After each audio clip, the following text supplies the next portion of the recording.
Una de las obsesiones del equipo de Getxofoto de alguna manera es que el público comprenda la propuesta del festival, porque es un festival un poco atípico, digamos que hay que caminar la ciudad, recorrerla para entenderlo, ¿no? en su totalidad, ¿no? Entonces, hemos diseñado como 4 recorridos que son los que vamos a ofrecer a la gente, bueno, en función de diferentes parámetros, ¿no? Uno, por ejemplo, que es muy fácil, que es para los fans, eso sabemos que lo van a hacer todo, entonces llamamos el total, completo.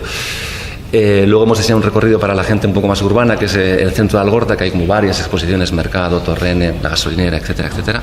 Y luego para la gente que más viene de fuera, digamos que es más comodona, hemos diseñado el recorrido de la playa, ¿no? Que ahí pueden aparcar y ver el Puerto Viejo, ver el Sireno, ver los contenedores, que han quedado impresionantes este año, y ver la exposición en Punta Begoña.